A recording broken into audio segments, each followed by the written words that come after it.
လောကကြီးထဲမှာမြန်မာနိုင်ငံထဲကနေ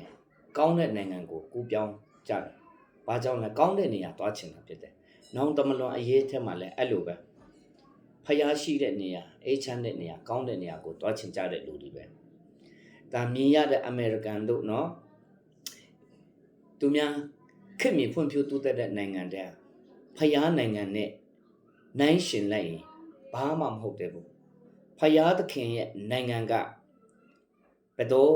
မှပြောင်းလဲခြင်းမရှိဘူး။ဦးချင်းနာချင်းတေးခြင်းမရှိဘူး။အဲ့ဒီနိုင်ငံကိုနောင်တမလွန်ထဲမှာနလန်းပဲရှိပါတယ်မိတ်ဆွေ။မာရနာနိုင်ငံနဲ့ကောင်းကင်နိုင်ငံဒီနလန်းပဲရှိတယ်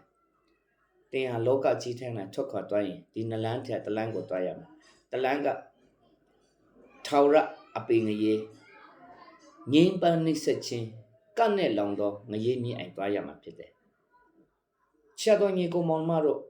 ဒီနေ့လောကမှာအသက်ရှင်တဲ့အခါမှာအင်မတန်မှအရေးကြီးတယ်။ကူးကွယ်ရမေ့သွားပျက်စီးသွားမှာကူးကွယ်ခြင်းမားသွားရင်တော့ထာဝရဖြစ်တယ်။ sorry ပဲတတ်တာပဲကေတင်လို့မရတော့ပါဘူး။ဒါကောင်းတဲ့နေရာနိုင်ငံတော်လို့ပြောတာအခါမှာအဲ့ဒီနိုင်ငံတော်ကကောင်းတဲ့လူတွေနေဖို့နေရာဖြစ်ပါတယ်အဲ့ဒီကောင်းတဲ့နေရာကဘသူဘယ်လူမျိုးဝင်ရတယ်လဲဆိုရင်အပြစ်မရှိတဲ့လူဖြောင့်မတ်တော်သူတန်ရှင်းတော်သူစုံလင်တော်သူပြည့်စုံတဲ့သူပဲဝင်ရမှာဖြစ်တယ်ဖျားရှိတဲ့နိုင်ငံဖြစ်တယ်ဖျားကတန်ရှင်းဖြောင့်မတ်တဲ့ဖြစ်တယ်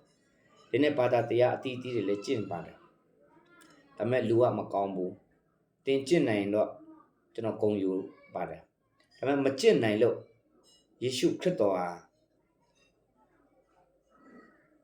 ဘာသာတရား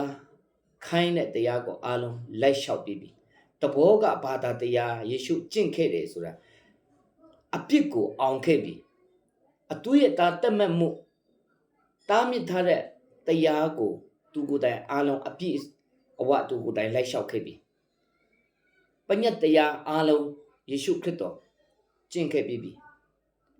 တော့ပညတ်တရားကိုအောင်သွားတာအပြစ်ရဲ့တကူကိုအောင်သွားတာပညတ်တရားပေးတယ်ဆိုတာအပြစ်မြင်ဖို့ရန်လူကအတွေ့အတာဖြစ်ရှိတယ်အတွေ့အတာကအပြစ်လုပ်တဲ့အတွေ့အတာဖြစ်တဲ့ခန္ဓာကိုယ်ဖြစ်တယ်စားလောင်းတယ်အမြဲတမ်းမဖြောင့်မတ်နိုင်ဘူးလူဖြစ်တဲ့ခန္ဓာကိုယ်အတွေ့အတာအပြစ်ရဲ့သဘောအမြဲတမ်းရှိနေတဲ့အတွက်ကြောင့်တည်တဲ့နေ့အထိကျွန်တော်တို့စင်းလုံးကြောကျွန်တော်တို့မလိုက်ရှောက်နိုင်ပါဘူးအဲ့ဒီကောင်းကင်နိုင်ငံတော်ထဲမှာဘယ်လိုမျိုးလူတွေဝင်ရတယ်လဲအပြစ်မရှိတဲ့လူတွေဝင်ရမယ်တန်ရှင်းတဲ့လူဖြောင့်မတ်တော်လူစုံလင်တော်သူဒါဆိုရင်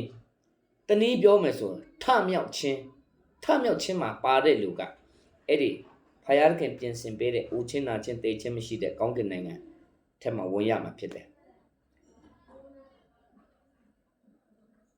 ချီဆောင်ခြင်းလို့လဲခေါ်တာဖြစ်တယ်အဲ့ဒီချီဆောင်ခြင်းပထမထမြောက်ခြင်းထဲမှာအနေနဲ့အရရက်ထဲမှာရှိတဲ့လူတွေအသက်ရှင်တဲ့လူလေရင်မောင်းနေတဲ့လူတင်းပေါ်မောင်းနေတဲ့လူလေလုံနေတဲ့လူအိမ်ပေါ်မှာနေတဲ့လူအိမ်အောက်မှာကိုယ်လုပ်ငန်းထဲမှာဆေးရုံမှာနေတဲ့အားလုံးချီဆောင်ခြင်းဆိုတဲ့ပထမထမြောက်ခြင်းမှာယုံကြည်သူဖျားသားသမီးတွေကိုခေါ်ဆောင်မဲ့ပထမထမြောက်သွားတဲ့အခါမှာဒီခန္ဓာကမပုတ်မပြတ်မအူမနာတဲ့ဝိညာဏခန္ဓာကိုပိုင်ဆိုင်သွားမှာဖြစ်တယ်အဲ့ဒီဒါကြောင့်အဲ့ဒီပထမထမြောက်ခြင်းတည်းမှာဘူးပဲအာဗြဟံဣဇက်ယာကုပ်ကူးကွယ်ခဲ့တဲ့ယုံကြည်သူဖျားသားသမီးတွေပထမထမြောက်ခြင်းတည်းမှာအားလုံးထမြောက်သွားမှာဖြစ်တယ်အဲ့ဒီထမြောက်တဲ့လူပဲကောင်းကင်နိုင်ငံထဲမှာဝင်စားရမှာဖြစ်တယ်ဒါကြောင့်မလို့ချေရသောညီကိုမောင်မတို့ဒီပထမထမြောက်ခြင်းထဲမှာပါတဲ့လူပဲနိုင်ငံတော်ထဲမှာဖျားသခင်နိုင်ငံတော်ထဲမှာဝင်စားရမှာဖြစ်တယ်ဒါကြောင့်ဒီခန္ဓာကိုဖယားရဲ့ခန္ဓာကိုတနည်းပြောမယ်ဖယားရဲ့ခန္ဓာကိုပြန်လည်ရရှိတာဖြစ်တယ်ဖယားရဲ့ခန္ဓာကိုပဲအပြစ်တစ်စက်မှမရှိတဲ့တန့်ရှင်းတဲ့ခန္ဓာကိုဝင်စားရမှာဖြစ်တယ်ဒီခန္ဓာကိုဒီခန္ဓာကိုအပြင်ဖယားရဲ့နိုင်ငံတော်ထက်မှဝင်လို့မရဘူးဒါပြောင်းလဲသွားမှာဒါအဲ့ဒီနိုင်ငံတော်ထက်မှဘယ်လိုမျိုးတွေဝင်နိုင်တယ်လဲဆိုရင်ယေရှုခရစ်တော်ယုံကြည်လက်ခံတဲ့လူတွေဝင်စားရမှာဖြစ်တယ်ဘယ်လမ်းအခြားလမ်းမရှိဘူး ယေရှုဖယားတပါးတည်းတာယေရှုရဲ့လမ်းစဉ်